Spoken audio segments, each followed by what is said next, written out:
নমস্কার।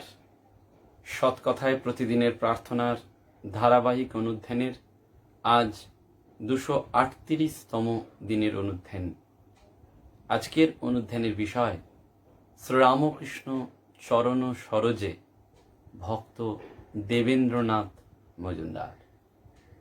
ভক্ত দেবেন্দ্রনাথ মজুমদারের অদ্ভুত জীবন। ঠাকুরের কাছে তিনি কৃপা তো পেয়েছিলেন এবং এই ভবসাগরণ তারণ কারণ হে, এই অনবদ্য সঙ্গীতের, প্রার্থনা সঙ্গীতের তিনি রচয়িতা। এন্টালির দেব লেনে শ্রীরামকৃষ্ণ অর্চনালয়, সেটিতে আমরা এই ভক্ত দেবেন্দ্রনাথ মজুমদারের একটি প্রতিকৃতি যেমন পাই, তেমনি পাই শ্রীরামকৃষ্ণ দেবের মর্মর মূর্তি। এন্টালি শ্রীরামকৃষ্ণ অর্চনালয় এটি একটি দর্শনীয় স্থান।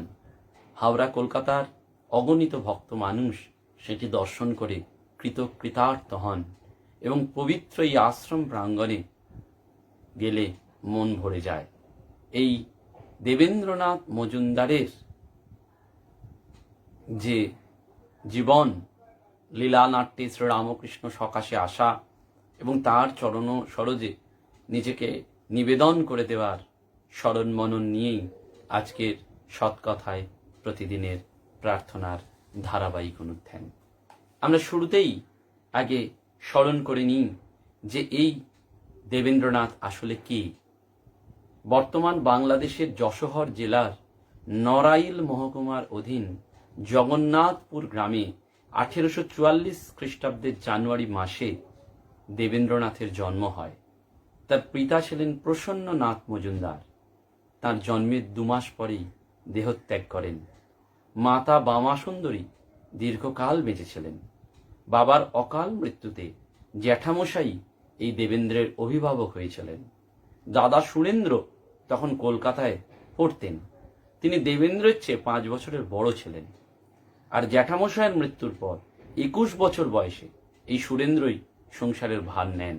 সে যুগে এরকম ছিল, বাড়ির যারা বড় তাদের অনেক হেডেক নিতে হতো, কারণ তারা শুধু বয়সে বড় হলেই হয় না, দায়িত্ব, কর্তব্যে এবং নানান রকম সংসার প্রতিপালনের নিরিখেও তাদের এই সংসারের হালটি ধরতে হয়েছিল।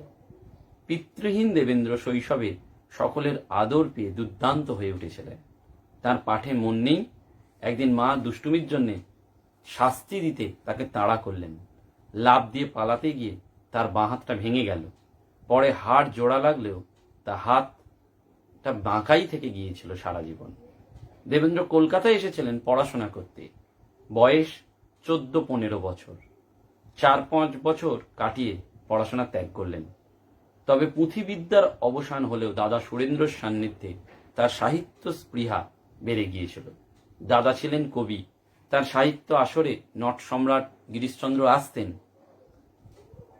উভয়ের মধ্যে অনেক রাত অবধি কাব্য আলোচনা চলত এবং সেজন্যই তিনি পরবর্তীকালে ভক্ত কবি এই দেবেন্দ্র অনবদ্য সব রচনা করেছিলেন। নাস্তিক অজ্ঞানী নরে সরল কথায় শিখালে, যেই কালী সেই কৃষ্ণ, নাম ভেদ এক মূলে। দিন ধনিদ্য মানি জ্ঞানী বিচার নাই জাতিকুলে, আপন হারা পাগল পাড়া সরলে নেহারিলে।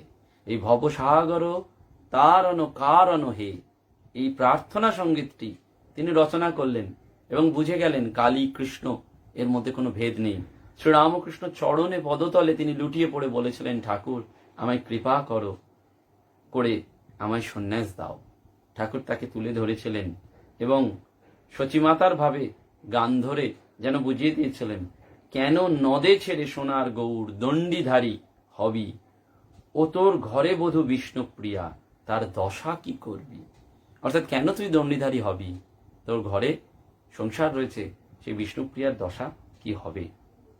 সেই দেবেন্দ্রনাথ যখন এই সাহিত্য আলোচনায় বসতেন তখন তার হৃদয়ে সব গেঁথে যেত এবং পরবর্তীকালে তার যেন লেখনীতে সেই কাব্য চর্চার গুণ উদ্ভাসিত হতো এবং তিনি 64 প্রকার আসনে পারদর্শীও পর্যন্ত হয়েছিলেন।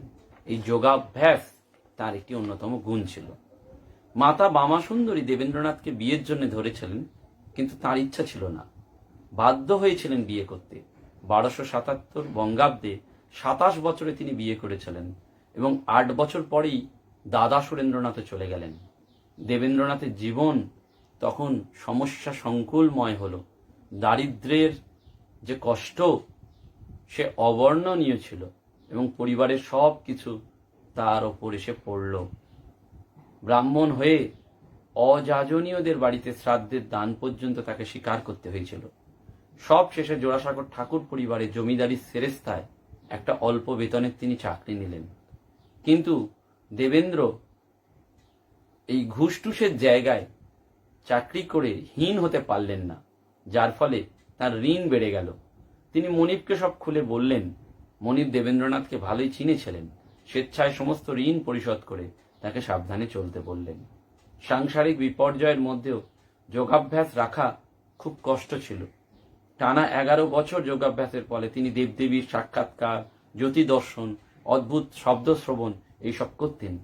কিন্তু তারপরেও তার মধ্যে একটা অভাববোধ রইল যে ভগবান বলে কি তাহলে কিছুই নেই। তাই তিনি লিখলেন, কে তোমারে জানতে পারে তুমি না জানালে পরে, বেদ বেদান্ত পায় না অন্ত, খুঁজে বেড়ায় অন্ধকারে। এরপরে ওই সাহায্য লাভের সম্ভাবনা যেন তাকে ছুঁতে লাগলো। কেশব সেনের সমাজে তিনি গেলেন। মাতুল ছিলেন হরিশ্চন্দ্র মুস্তাফি। একদিন মামার বাড়িতে বৈঠকখানায় বসে সাধু অঘরনাথের জীবনচরিত পড়লেন দেবেন্দ্রনাথ। অঘরনাথকে ডাকাতরা ধরেছিল, কিন্তু তার ভক্তিভাব দেখে হত্যা না করে ছেড়ে দিয়েছিল।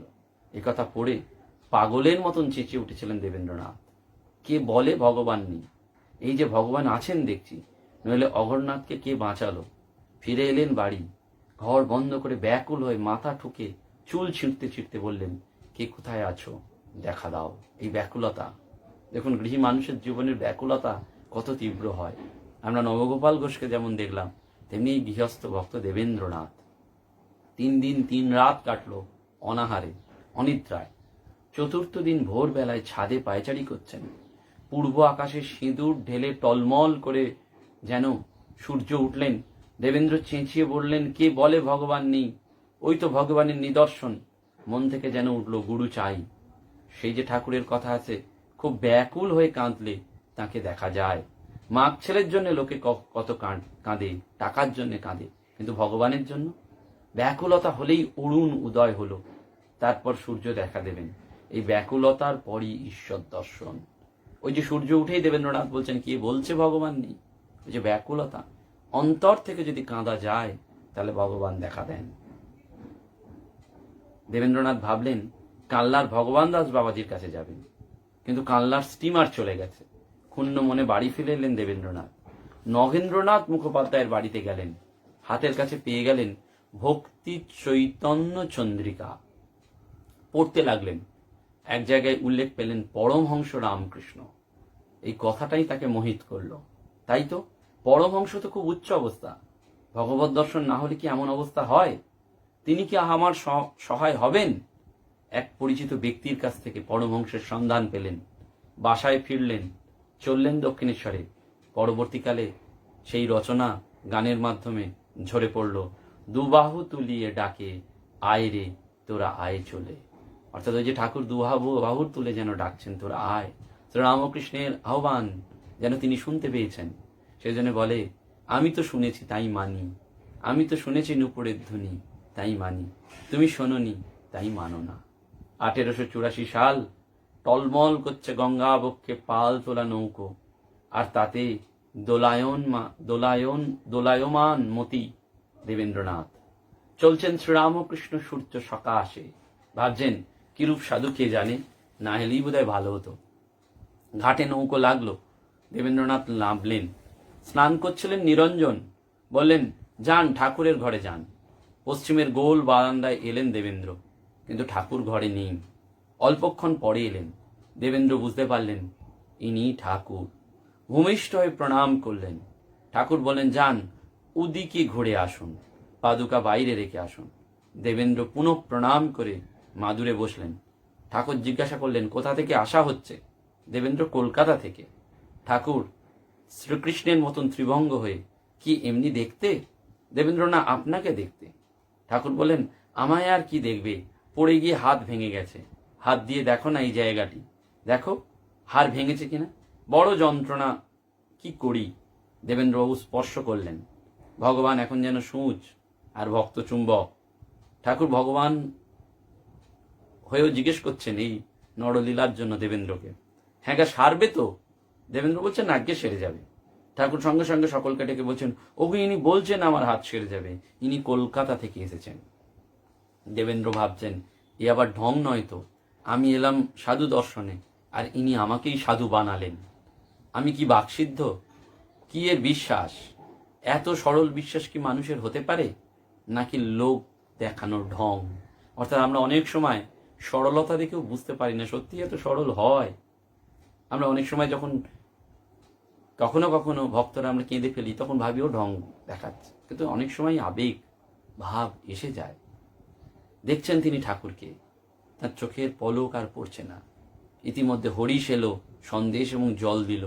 ঠাকুর বললেন, বিষ্ণু মন্দিরের প্রসাদ খেয়ে যাও। তাই করলেন দেবেন্দ্র।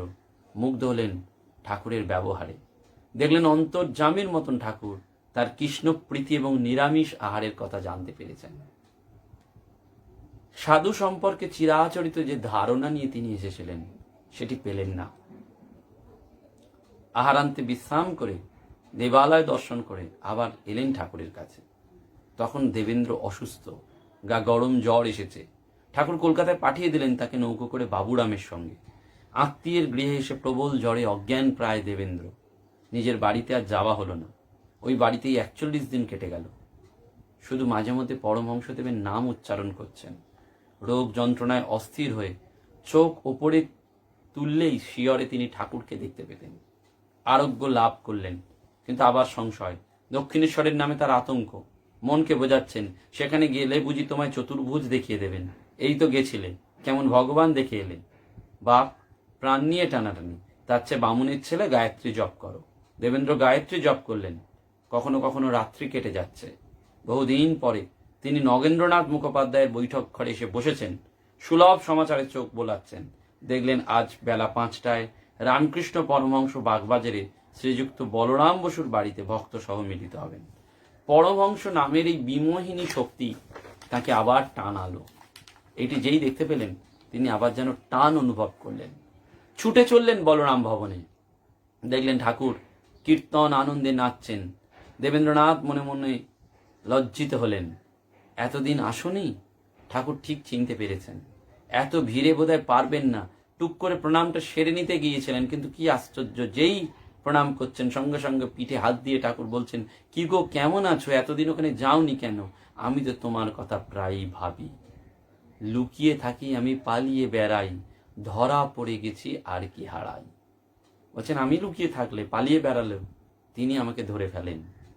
ধরা পড়ে লজ্জা সুলভ দেবেন্দ্র বললেন, আগে ভালো আছি, বড় অসুখ করেছিল, তাই যাওয়া হয়ে ওঠেনি। ঠাকুর বললেন, এখন থেকে যেও, ওখানে যেও। কেমন, যাবে তো? আগে যাব বই কি। দেবেন্দ্র চুপ করে রইলেন। ঠাকুর তাকে ভুলেননি। ঘন ঘন আসতে লাগলেন দক্ষিণেশ্বরে। পরবর্তী জীবনে তিনি গান রচনা করলেন, তুম গুণধাম হয়েও না কো বাম, স্থান দাও পদতলে। এবং সেটি পরবর্তীকালে দেবগীতি নামে পুস্তকাকারে প্রকাশিত হয়। একদিন দেবেন মজুমদার ধরে বসলেন, আমার বড় ইচ্ছা আপনার কাছে মন্তর নিই। ঠাকুর বললেন, কি করবো বাপু, আমি তো কাউকে মন্তর দিইনি। কেশবকে বলছেন, মানুষ গুরু মেলে লাখ লাখ, সকলেই গুরু হতে চায়, শিষ্য কে হতে চায়। আমার কি ভাব জানো? আমি খাই দাই, আমার মা সব জানে। আমার 3 কথাতে কাঁটা বেঁধে, গুরু, কর্তা আর বাবা।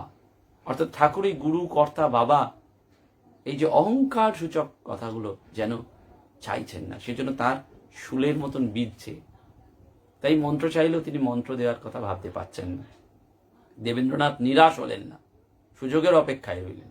একদিন গঙ্গা স্নান করে শুদ্ধ পট্টবস্ত্র পরে ফুল, মালা এবং একটি ফুলের তোড়া নিয়ে ঠাকুরের কাছে হাজির হলেন। দেখে ঠাকুর খুব খুশি, বললেন, বেশ ফুল, বেশ মালা, যাও ঠাকুরদের দিয়ে এসো। দেবেন্দ্র বললেন, না, এই মালা আমি আপনার জন্য এনেছি। ঠাকুর শিক্ষা দিচ্ছেন, দেখুন। বললেন, ফুলে দেবতার ও বাবুদের অধিকার, তুমি আমায় কি ঠাওরাও। দেবেন্দ্র বললেন, এই দুয়ের মধ্যে একটা। অমনি ঠাকুর ফুলের তোড়াটি হাতে নিলেন। আচ্ছা, আমি একটি নিচ্ছি, বাকিগুলো মায়ের ঘরে দিয়ে এসো। তাই করলেন। মন্ত্র পেলেন না, কিন্তু ঠাকুরের দেখা পেতে লাগলেন।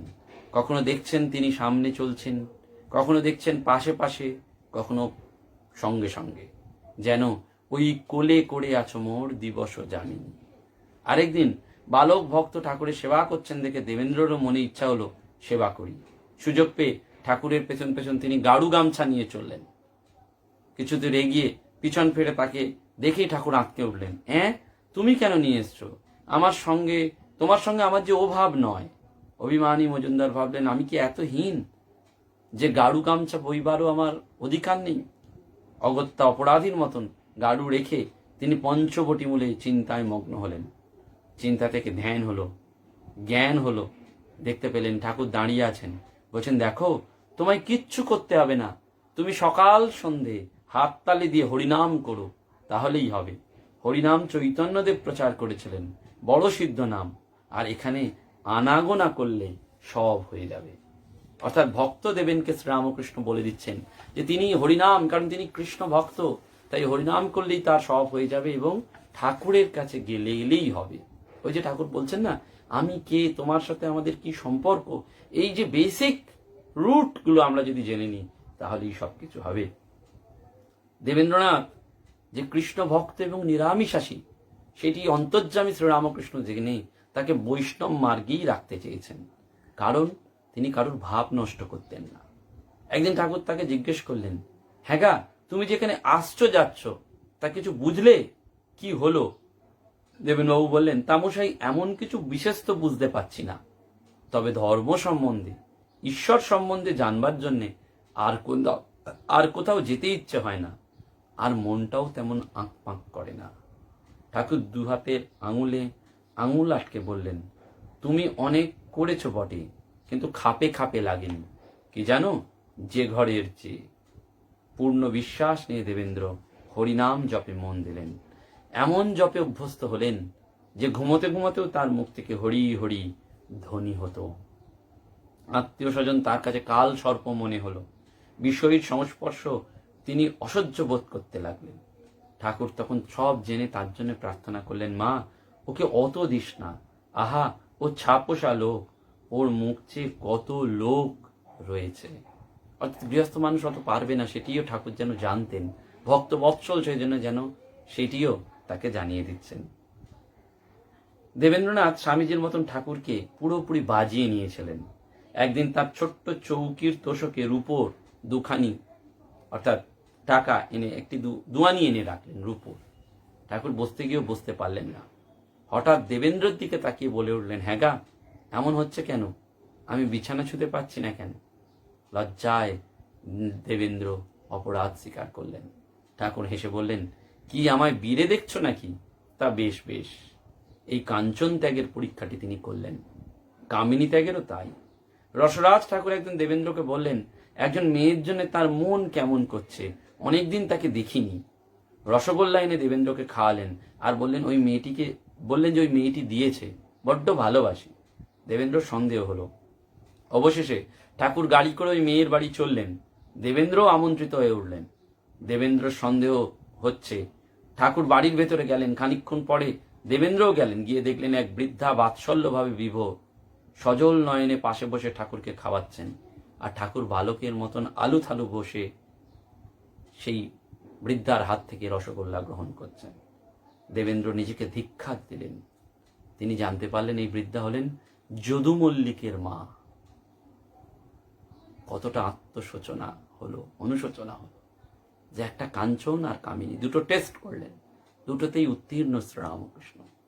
যশোদা যেমন গোপালকে খাওয়াতেন, এই মহিলাও তেমনই খাওয়াতেন।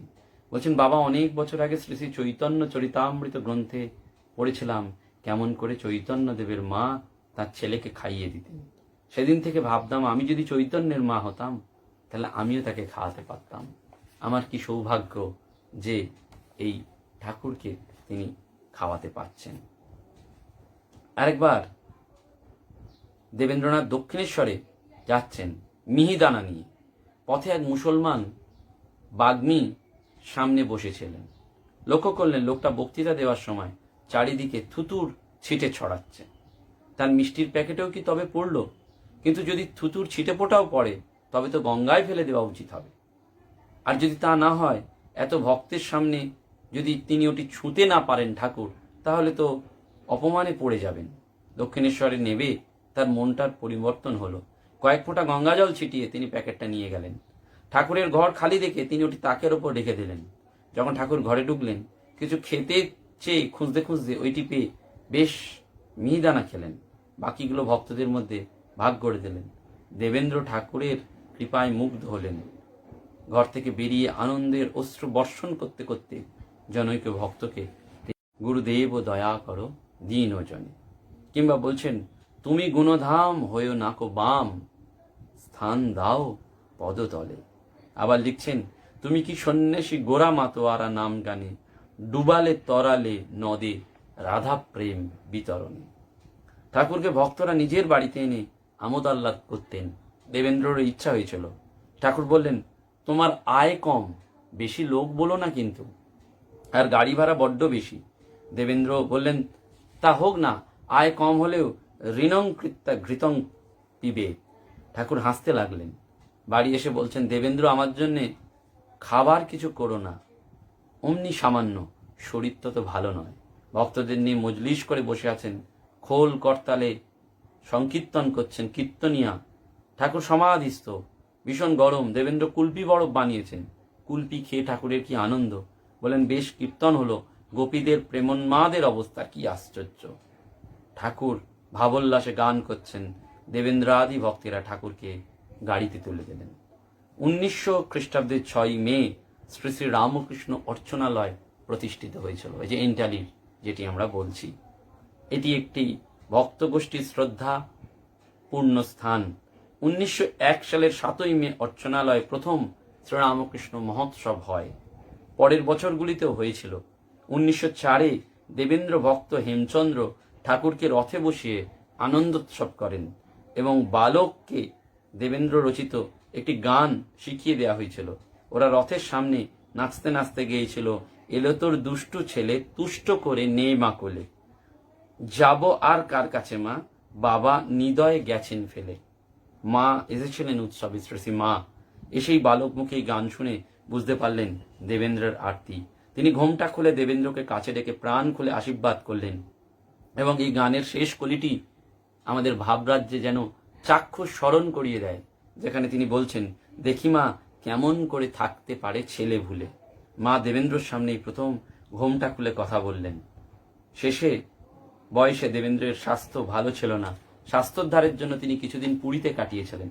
1907-এ তিনি মিরাটে গিয়েছিলেন। সেখানে অনেক সম্ভ্রান্ত ব্যক্তি তাঁর শিষ্যত্ব গ্রহণ করেন। পরের বৎসর ফিরে এলেন কলকাতায়।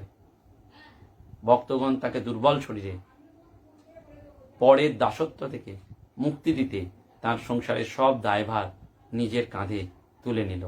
দেবেন্দ্র শুধুই ভগবত প্রসঙ্গ নিয়ে থাকতেন। 1908-এ আবার মিরাট যান। সেখানে শীতলচন্দ্র মিত্র নামে এক ভক্তের মাতা খুব অসুস্থ হন। শীতল খুব গরিব, তাকে চাকরির জন্য মাকে ছেড়ে থাকতে হয়। দেবেন্দ্রনাথ সব শুনে তার মায়ের সেবা নিজে হাতে তুলে নিলেন। কিন্তু শীত প্রধান জায়গায় দেবেন্দ্রের নিজের এই সেবার ফলে অসুস্থ হলো। ডবল নিউমোনিয়ায় তার প্রাণ সংশয়ের উপক্রম হয়।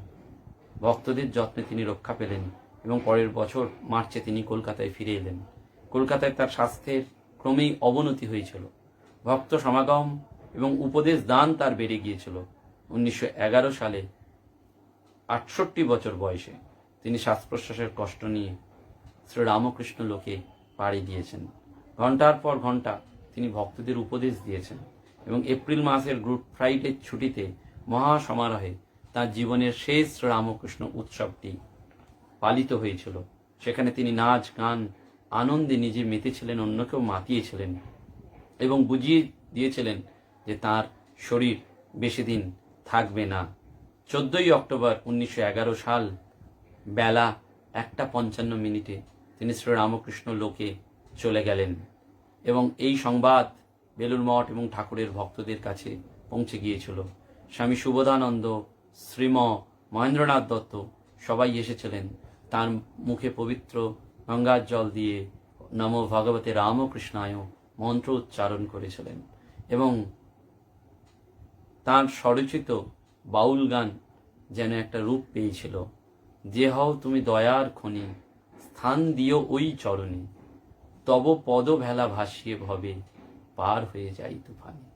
এই যে ভব নদীর যে তুফান, সেখানে তব পদ ভেলা, তোমার পদের চরণের ভেলা, সেই ভেলাতে উঠে এই ভব নদীর তুফান পার হয়ে যাব। এবং সেইটি যেন তার বারবার মনে হয়, সেই গুরুর চরণে আরতি, গুরুদেব দয়া করো দীন জনে। আমরা সত্যি সত্যি এই শ্রীরামকৃষ্ণ অর্চনালয় দেবেন্দ্রনাথ মজুমদার এর প্রতি শ্রদ্ধা যেমন জ্ঞাপন করছি, তেমনি অর্চনালয় আমাদের কাছে একটি পবিত্র তীর্থ ক্ষেত্র। সত্যি সত্যি এই কলকাতা আশেপাশে শ্রীরামকৃষ্ণের চরণধূলি পুত এমন সব স্থান রয়েছে, সেই স্থান মাহাত্ম্যগুলি আমাদের দর্শন করা একান্ত কর্তব্য। ভক্ত হলে সেই সব স্থানে গেলে এই উদ্দীপনা হয়, ঠাকুরের কথা মনে পড়ে যায়। তার এই গৃহস্থ ভক্তরা এক একজন শ্রীরামকৃষ্ণ চরণ সরোজে মধুপ হয়ে রয়েছেন। তাদের জীবন যেন আমাদের কাছে পরম সম্পদের মতন। এবং এই দেবেন্দ্রনাথ মজুমদার তাঁর যে অক্ষয় কীর্তি ভবসাগর তারণ কারণ হয়ে, সেটি যেমন, তেমনি শ্রীরামকৃষ্ণের কাছে তিনি চিরকাল ওই হরিনাম কৃষ্ণ নামের মধ্যে দিয়ে জগৎকে জানিয়ে দিয়ে গেলেন, ঠাকুর কারুর ভাব নষ্ট করতে আসেননি, তিনি এসেছিলেন সকলের ভাব রক্ষা করতে। আমরা ভক্ত মহর্ষি দেবেন্দ্রনাথ মজুমদারের চরণে ভুয়ো ভুয়ো প্রণতি জানিয়ে এবং তার এই জীবন দর্শন, জীবন লীলানাট্যের অধ্যায়ের পর অধ্যায় স্মরণ করতে করতে যেন আমরা ভাবিত হই, পুলকিত হই, স্পন্দিত হই। তাহলে শ্রীরামকৃষ্ণ বন্দনা সার্থক হবে। সকলকে প্রণাম জানিয়ে আজকের অনুষ্ঠান এখানে শেষ করলাম। নমস্কার।